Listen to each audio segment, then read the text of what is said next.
प्रामुख्यानं देशाचे पंतप्रधान आदरणीय नरेंद्र मोदी साहेबांनी सर्व राज्यांना सूचित केल्यानुसार राज्याचे मुख्यमंत्री आदरणीय देवेंद्रजी फडणवीस, उपमुख्यमंत्री अजितदादा पवार आणि एकनाथ शिंदे साहेबांच्या मान्यतेने आज परिवहन विभागानं अतिशय चांगला जो राज्याच्या हिताच्या दृष्टिकोनातनं महत्वाचा निर्णय आहे तो ईव्ही पॉलिसी आज आम्ही जाहीर केलेली आहे। आतापर्यंत 2 व्हीलर 3 व्हीलरला जास्त प्राधान्य दिले जात होतं, परंतु आता 4 व्हीलर आणि पॅसेंजर गाड्या ज्या आहेत त्यांना आम्ही प्राधान्य दिलेलं आहे। ट्रक टेम्पो सुद्धा आम्ही या ईव्ही पॉलिसीमध्ये आणलेले आहेत, जेणेकरून कुणीही सर्वसामान्य माणूस जेव्हा गाडी घेईल त्याला त्या ईव्ही पॉलिसीचा फायदा झाला पाहिजे हा दृष्टिकोन डोळ्यासमोर ठेवलेला आहे। आणि फक्त एवढंच करून आम्ही थांबणार नाही आहोत, तर राज्यामध्ये ह्या इलेक्ट्रिक गाड्या निर्माण करणाऱ्या कंपन्यांना सुद्धा प्राधान्य देणं आम्ही आमचं कर्तव्य समजतो आणि त्या माध्यमातून आम्ही पुढली तयारी करतोय। प्रामुख्याने आज हा विषय जेव्हा मंत्रिमंडळामध्ये चर्चेला आला तेव्हा मी परिवहन खात्याचा मंत्री ह्या नात्यानं मी सुद्धा काही सूचना केल्या। त्या सूचनेनुसार फक्त ईव्ही पॉलिसी असून चालणार नाही, तर सर्वसामान्य जनतेला भविष्यामध्ये ह्या ईव्ही पॉलिसीचा योग्य प्रकारे फायदा व्हावा ह्या दृष्टिकोनातनं शहरी भागामध्ये जास्तीत जास्त ठिकाणी जे चार्जिंग स्टेशन आहे ते निर्माण व्हावे यासाठी राज्य शासनानं प्रत्येक महापालिका क्षेत्रातील महापालिकेचे जे बजेट असतं त्या बजेटमध्ये किमान 1% रक्कम तरी ह्या पॉलिसीच्या माध्यमातून म्हणजे चार्जिंग स्टेशन किंवा बॅटरीची जी निर्माण करण्याचे डिपार्टमेंट आहे त्याला जास्तीत जास्त प्राधान्य द्यावं असं मी सांगितलं। म्हणजे जुन्या ज्या सोसायटी आहेत त्या सोसायट्यांमध्ये जर काही सोसायट्यांनी चार्जिंग स्टेशन निर्माण केले तर त्यांना टॅक्समध्ये सवलत द्यावी। त्याचबरोबर जर कुठलाही खासदार, आमदार किंवा नगरसेवक यांनी जर त्या सोसायट्यांमध्ये त्यांनी जर मागणी केली तर त्यानुसार त्यांच्या खासदार निधी, आमदार निधी आणि नगरसेवक निधीच्या माध्यमातून ते चार्जिंग स्टेशन उभं करायला परवानगी राज्य शासनातर्फे देण्यात यावं। नवीन सोसायट्या निर्माण होत असताना किंवा इमारती निर्माण होत असताना डेव्हलपरला जोपर्यंत तो चार्जिंग स्टेशन पूर्ण क्षमतेचं निर्माण करत नाही तोपर्यंत त्याला ओसी देण्यात येऊ नये अशा प्रकारचे काही निर्णय घ्यावे लागतील। जर आपण गाड्या रस्त्यावर आणल्या तर त्या गाड्यांना जे काही इन्फ्रास्ट्रक्चर लागतं ते सुद्धा द्यायला हवं। आपल्याकडे एवढे ठिकठिकाणी पेट्रोल पंप आहे, परंतु पेट्रोल पंपवर पंपाची जागा कमी आणि व्यापारीकरण जे डिपार्टमेंटल स्टोअर आहे ते मोठ्या प्रमाणात झालेले आहेत, तर त्या शेजारी किमान 3 ते 4 गाड्या उभ्या राहतील अशा प्रकारचं चार्जिंग स्टेशन तरी निर्माण करावं, जेणेकरून प्रत्येक पेट्रोल पंप आणि डिझेल पंपमध्ये गाड्या गेल्या की त्यांना डिझेल, पेट्रोल, ऑइल बरोबर ईव्ही फास्ट चार्जिंग होणारी सुद्धा जी सुविधा आहे ती उपलब्ध करून मिळायला हवी। प्रामुख्याने चार्जिंग स्टेशन म्हणा किंवा बॅटरी हे चायनाचं फार मोठ्या प्रमाणात प्रोडक्शन आहे, ते प्रोडक्शन आपल्या राज्यामध्ये होण्यासाठी आपण काही नवीन योजना सुरुवात करायला पाहिजे, जेणेकरून हे चार्जिंग स्टेशन निर्माण करणारे म्हणजे टाटा सारख्या संस्था सुद्धा चार्जिंग स्टेशन चांगले त्यांनी निर्माण केलेले आहेत, तर अजूनही काही संस्थांनी पुढाकार घ्याव्या अशा प्रकारच्या मी काही सूचना केलेल्या आहेत। आणि निश्चितपणे ईव्ही पॉलिसीचं हे धोरण आहे, हे धोरण राज्यामध्ये फार मोठ्या प्रमाणात भविष्यामध्ये सुद्धा राबवलं जाणार आहे। त्यासाठी जे काही परिवहन खात्यातर्फे योजना करायच्या त्या योजना करायला आम्ही बांधील आहोत। 100% समृद्धी महामार्ग, मुंबई पुणे एक्सप्रेसवे सारख्या ठिकाणी सुद्धा आम्ही टोल माफी देणार आहोत आणि फक्त टोल माफी देऊन थांबणार नाही आहोत, तर ज्या पद्धतीनं फास्टॅग मध्ये सगळ्या गाड्या पुढे पुढे जातात अशाच पद्धतीची टेक्नॉलॉजी सुद्धा आम्ही आता निर्माण करतोय, जेणेकरून ईव्ही व्हेकल आली की त्याला काही डायरेक्ट ती गाडी टोलवरनं पुढे जाऊ शकेल अशा प्रकारची यंत्रणा सुद्धा आम्ही कार्यान्वित करणार आहोत, जेणेकरून ती गाडी थांबल्यामुळे ट्रॅफिक जामची समस्या सुद्धा निर्माण होणार नाही।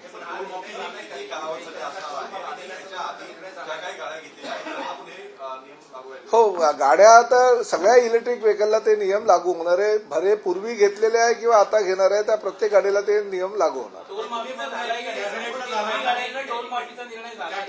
कॅबिनेटमध्ये आजच्या कॅबिनेटमध्ये हा टोल माफीचा निर्णय झालेला आहे।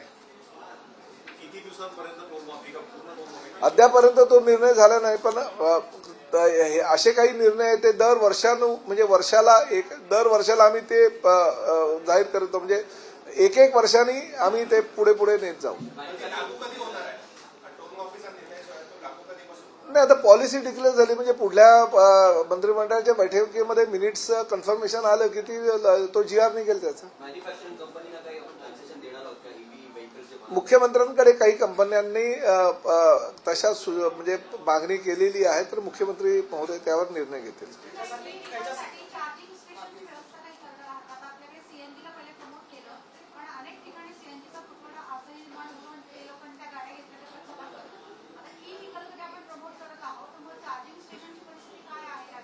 नाही, मी सांगितलं ना, चार्जिंग स्टेशनसाठी आपण प्रत्येक पेट्रोल पंपावर चार्जिंग स्टेशन असावं, सोसायट्यांमध्ये चार्जिंग स्टेशन असावं.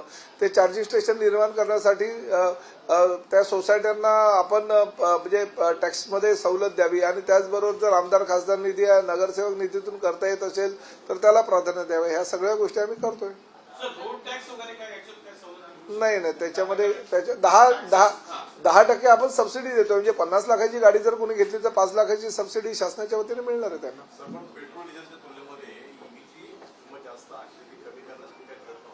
ते ऑटोमॅटिक हे आता सबसिडी किंवा हे मिळाले तर त्याची किंमत कमी होईल. परंतु बघा कसं आता प्रोडक्शन कमी आहे. जोपर्यंत कुठल्याही व्यवसायामध्ये कॉम्पिटिशन होत नाही तोपर्यंत त्याला पर्याय नसतो. जसे जसे प्रोडक्शन वाढत राहतील, कॉम्पिटिटर निर्माण होत राहतील, त्याप्रमाणे हळूहळू किमती ह्या कमी होत जातील. ओके. समृद्धी महामार्ग आणि मुंबई पुणे एक्सप्रेस. अटल सेतूचा विषय आज झालेला नाही, परंतु अटल सेतूमध्ये पण मिळेल, कारण टोल माफी द्यायची तर म्हणजे मला जी माहिती आहे महाराष्ट्रामध्ये सगळीकडे टोल माफी मिळेल. नाही, नॅशनल हायवेचे सोडून. परंतु टोल माफी जरी दिली तरी टोल माफी दिल्यानंतर त्याची प्रतिपूर्ती शासन करेल, हे लक्षात घ्या. टोल माफी म्हणजे टोल कंपन्या ज्यांना चालवायला दिलेले आहेत त्यांनी ते पैसे माफी देणार नाहीत.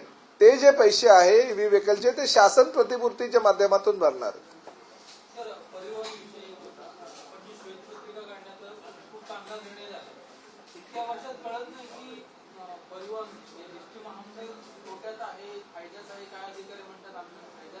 शंभर टक्के तोट्यामध्ये आहे आणि 10,132 कोटी रुपयाचा तोटा आहे. आणि ती मला माहिती, धक्कादायक माहिती कळल्यानंतर, आणि ती बाकीची डिटेल्स सुद्धा तुम्हाला हवं तर माझ्या ऑफिसमधनं मिळेल. परंतु दुर्दैव आहे की एवढं चांगलं म्हणजे 1948 साली स्थापन झालेल्या एसटीची ही दुरावस्था आहे. परंतु शेवटी मला कॉन्फिडन्स आहे की पुढल्या 1.5 ते 2 वर्षाच्या कार्यकाळामध्ये एसटीला मी सुस्थितीमध्ये आणेल. आणि प्रामुख्यानं बसेस ज्या आहेत त्या बिनकामाच्या झालेल्या आहेत. म्हणजे आज जरी 10,400 बसेस जरी 12,400 बसेस जरी दिसत असेल तरी त्यातल्या अर्ध्याहून अधिक बसेस ह्या अतिशय वाईट अवस्था त्यांची आहे. त्यामुळे ह्याच वर्षामध्ये किमान 5,000 बसेस आणि पुढल्या वर्षात 5,000 बसेस अशा निर्माण करून, म्हणजे पुढल्या 29-30चा जर तुम्ही आलेख बघाल तर 25,000 ते 30,000 बसेस या एसटी महामंडळाकडे असतील. आणि त्यावेळेस एसटी महामंडळ सुस्थितीत, म्हणजे मी प्रॉफिटमध्ये म्हणणार नाही, पण एसटी महामंडळाला चांगल्या उत्पन्नाचा स्रोत निर्माण होईल आणि किमान आम्ही ना नफा ना तोटावर तरी हा एसटी चालू शकू अशी परिस्थिती निर्माण होईल.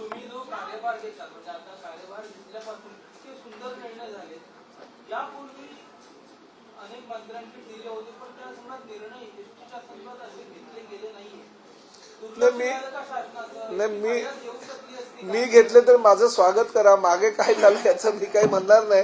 मी पुढे जाणारा माणूस आहे, मागे वळून बघणारा माणूस नाही. त्यामुळे मागे काय झालं हे बघण्यापेक्षा पुढे काय आपल्याला करता येईल आणि एसटीला कशी मस्त एसटी पर्यंत कशी पोहोचेल. म्हणजे एसटी ही शेड्यूल ट्राईब जो डोंगर दऱ्यामध्ये राहणारा आदिवासी बांधव आहे त्या लोकांपर्यंत एसटी पोहोचली पाहिजे ह्या मताचा मी आणि त्या माध्यमातून मी प्राधान्य करणार आहे.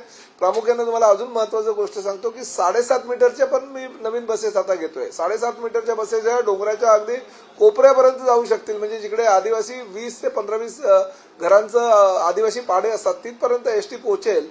यासाठी त्या नवीन बसेस आम्ही त्या छोट्या पण घेतोय. त्यात फक्त 22ची क्षमता आहे. लॉस मोठ्या प्रमाणात आहे, पण शेवटी काही लोकांना सुविधा देताना लॉस आणि प्रॉफिटचा हा समतोल तुम्हाला साधारावा लागतो.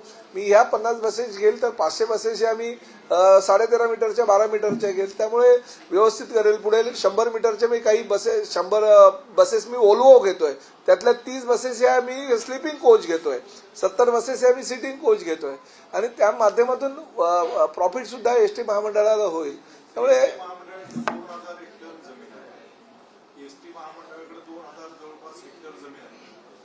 नाही, एसटी महामंडळाकडे टोटल जर कॅल्क्युलेशन केलं तर जवळजवळ 13,400 एकरची जमीन आहे. आणि तुमच्या माहिती करता सांगतो, म्हणजे आज खरं तर बोलायला नको होतं कारण अजूनपर्यंत प्रक्रिया झालेली नाही, परंतु ह्याच महिन्याच्या पहिल्या आठवड्यात मी निविदा प्रक्रिया करतोय. जवळजवळ 72 डेपो हे पीपीपी तत्वावर मी काढतोय. त्याचं सर्वेक्षण झालेलं आहे. मी जवळजवळ ह्या 2.5 ते 3 महिन्यात मेहनत करून 16 ते 17 आर्किटेक्ट बसवलेले आहे. प्रत्येक आर्किटेक्टना 1, 2, 3 पॅकेज दिलेले आहेत आणि पॅकेज असे केले की काय होतं, काही डेव्हलपर जे असतात ते शहरी भागातल्या डेपोकडे जास्त वळले जातात. त्यामुळे मी एक शहरी भाग, एक तालुका आणि एक ग्रामीण भाग, नाहीतर माझे ग्रामीणचे डेपो डेव्हलप होणार नाही, कोणी जाणारच नाही ते डेव्हलप करायला. म्हणून मी पॅकेज केलं, म्हणजे शहरी भागाचं जो प्रॉफिट तुम्हाला म्हणजे त्यातली मलाई जर चाखायची असेल तर तुम्हाला ग्रामीण भागातला सुद्धा डेव्हलप करावा लागेल, तरच तुम्हाला शहरी भागातला डेपो डेव्हलप करायला मिळेल. म्हणजे एका ठिकाणी तुमचा 100 रुपये फायदा होईल, दुसऱ्या ठिकाणी 50 होईल, तिसऱ्या ठिकाणी 10 रुपये नुकसान होईल. पण माझे तिन्ही डेपो हे विकसित करून मला 3 वर्षात मिळतील. बेस्ट भाडेवाढीचा आणि आमचा संबंध येत नाही. ते पूर्ण मुंबई महापालिका स्थानिक स्वराज्य संस्थेच्या माध्यमातून तिथं लोकप्रतिनिधी नाही, आयुक्तांना प्रशासक म्हणून सर्व अधिकार दिलेले आहेत. आमच्याकडे फक्त ते मंजूर करतात आणि मंजुरी करता, अंतिम मंजुरी करता फक्त येतं. त्यामुळे त्या बेस्ट भाडेवाढीचा आणि तसा राज्य शासनाचा डायरेक्ट काही संबंध येत होता नाही आहे. आता त्यामध्ये अजून दुसरं पुढे असं केलेलं आहे की ज्या ढाब्यांवर योग्य प्रकारे प्रसाधन गृह नसतील, ज्या ढाब्यांमध्ये जर शिळं अन्न दिलं जात असेल, ज्या ढाब्यांवर जर किमती आवाच्या सवय असतील, अशा ढाब्यांना दिलेले सगळे करार रद्द करायचे, नवीन ढाब्यांना किंवा रेस्टॉरंटना परवानगी द्यायची. ह्या सगळ्या सुविधा आहेत का त्या बघून. आणि आता ह्या पुढे जाऊन असा निर्णय घेतला की त्या परिसराचा जो डीसी आहे, या जर प्रवाशांना सुविधा त्या ढाबे किंवा हॉटेल मालकांनी दिल्या नाही तर त्या डीसीला त्या ठिकाणी, म्हणजे या ढाबे मालकांना आतापर्यंत आम्ही दंड लावत होतो, पण आता याच्या पुढे ढाबे मालकांना दंड लावणार, त्यांचा करार रद्द तर करणार, पण जो त्या विभागाचा आमचा डीसी आहे त्या डीसीला त्यात जबाबदार धरण्यात येईल आणि त्याच्यावर कारवाई करण्यात येईल. आणि जे ढाबे ह्यापूर्वी 3 वर्ष 5 वर्षाकरता देण्यात आले होते त्यांना फक्त ह्या वर्षापासून 1 वर्षासाठीच देण्यात येईल, जेणेकरून दर वर्षाला आम्हाला जर त्यांनी चांगली कामगिरी केली, चांगलं सुविधा लोकांना दिल्या तरच मग त्याचं रिन्युएशन आम्ही करू.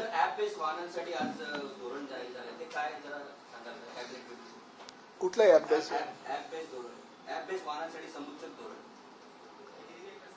ऍग्रिगेटर पॉलिसी आहे ती. ही आता सगळी ओला उबर आणि त्याच्या तशीच आहे.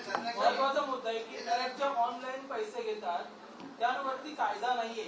खाजगी ट्रॅव्हल्सला आपण कायद्यात बसवतो, ऑनलाईन जे पैसे वाढवतात त्या संदर्भात कायदा करण्यासाठी केंद्राकडे तुम्ही काही यासंदर्भात समन्वय केलाय का किंवा याचा स्वतः? नाही, अद्यापर्यंत त्या संदर्भात काही समन्वय केलेला नाही, पण ह्या संदर्भात नक्कीच मी तपासून कार्यवाही करतो. उन्हाळ्याच्या सुट्टीमध्ये खासगी जे बस चालक आहेत ते दुप्पट चौपट घेतात, त्याच्यावर कधीच आतापर्यंत कंट्रोल आलेला नाही.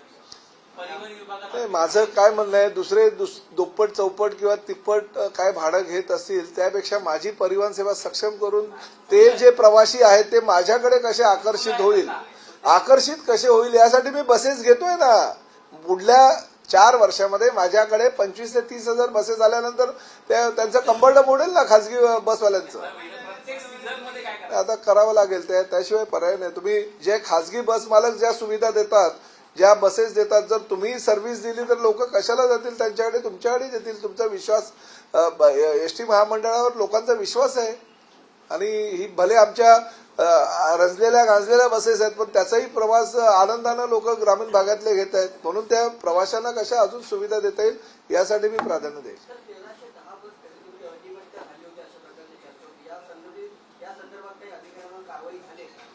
नाही, त्या संदर्भात असं झालं होतं की विधानसभेच्या निवडणुकीच्या काळामध्ये काही ठेकेदारांच्या म्हणजे काही अधिकाऱ्यांनी ठेकेदारांना आपल्या मर्जीतील काम मिळावं म्हणून अवाच्या सव्वा किलोमीटर म्हणजे ते खाजगी ठेकेदार होते, त्यांना प्रति किलोमीटर बसेस द्यायची परवानगी देण्याचा निर्णय झाला होता. त्यामध्ये जवळजवळ कॅल्क्युलेशन जेव्हा केलं तेव्हा 1700 कोटी रुपयाचं नुकसान राज्य शासनाचं होणार होतं. परंतु माननीय मुख्यमंत्र्यांच्या निदर्शनास ती गोष्ट आल्यानंतर त्यांनी ते निविदा प्रक्रिया आहे ती ताबडतोब थांबवली, नंतर रद्द केली आणि अशा प्रकारचा प्रस्ताव कुणी सादर केला त्याची चौकशी त्यांनी करण्याचे आदेश दिले. तर ती चौकशी करत असताना माझ्या असं निदर्शनाला आलं होतं की ज्यांच्यावर आरोप आहे त्यांच्याच माध्यमातून ते चौकशी होते. म्हणजे त्यामुळे ती चौकशी त्यांनी न करता त्रयस्थ व्यक्तींच्या माध्यमातून व्हावं अशी माझी सूचना मी सचिवांना केलेली आहे.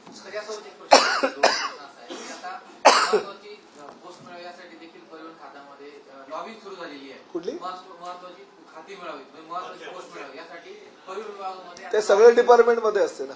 तेव्हा सरकार हे समोर आलं, ते ही गोष्ट समोर आली होती आणि मागच्या वेळेस काही मंडळांनी देखील आवाज उठवला होता की या संदर्भात मुख्यमंत्री तात्कालिक. नाही, बघा कसं आहे की ज्याचं पोस्टिंग ज्या ठिकाणी व्हायला पाहिजे त्या ठिकाणी पोस्टिंग ती केलीच पाहिजे, कारण शेवटी त्यांनी ती एवढी वर्ष त्या ठिकाणी काम केलेलं असतं. परंतु आता त्यामध्ये एखाद्या व्यक्तीला जर चांगलं डिपार्टमेंट मिळालं तर दुसरा चांगलं पोस्टिंग मिळालं तर दुसरा हा त्याच्यावर नाराज असतोच, कारण प्रत्येकाला ते जे अधिकारी आहेत त्यांच्याविषयी नाही ना. मी तर स्पष्टपणे सांगितलं 3 वर्षाच्या वर नाही, जे 10-12 वर्ष एका जागेवर बसलेले त्याची उचलबांगडी करायचे आदेश मी दिलेले आहेत. ओके.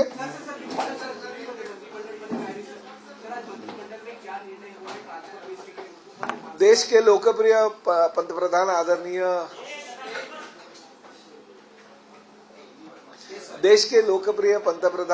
आदरणीय नरेंद्र मोदी जी के सूचना के अनुसार हमारे लाडले मुख्यमंत्री श्री देवेंद्र जी फडणवीस, उप मुख्यमंत्री श्री एकनाथ जी शिंदे और अजीत दादा पवार के नेतृत्व में आज बहुत महत्वपूर्ण निर्णय हुआ है.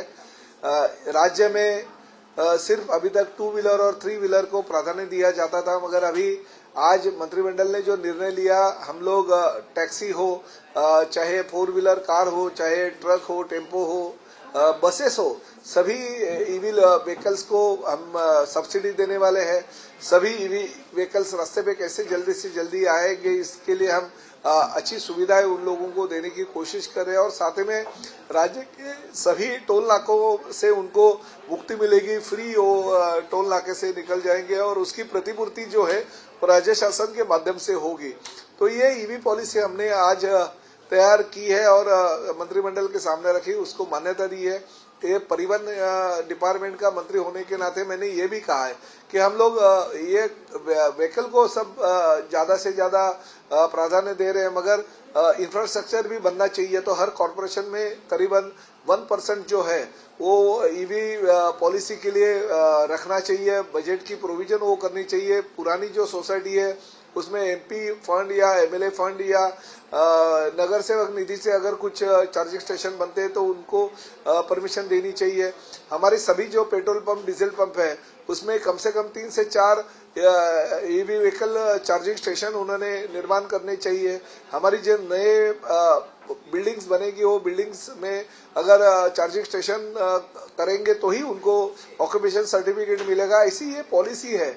ये पॉलिसी होनी चाहिए ताकि इंफ्रास्ट्रक्चर हमारा स्ट्रांग हो सके और हम यही चाहते हैं कि जल्दी से जल्दी ये महाराष्ट्र में पर्यावरण पूरक सब गाड़ियां रास्ते पे आ जाए और जो प्रदूषण राज्य में हो रहा है वो प्रदूषण व्हीकल के माध्यम से जो हो रहा है वो जल्दी से जल्दी कम हो जाए.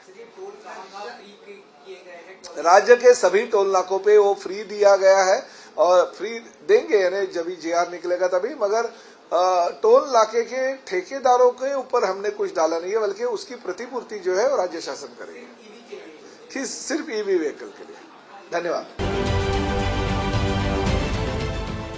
देश विदेशातील प्रत्येक घडामोडींचे लाईव्ह अपडेट मिळवण्यासाठी आता साम टीव्हीच्या सर्व सोशल मीडिया प्लॅटफॉर्मला लाईक, फॉलो आणि सबस्क्राईब करा. तसंच सर्व नोटिफिकेशनसाठी बेल आयकॉन प्रेस करायला विसरू नका.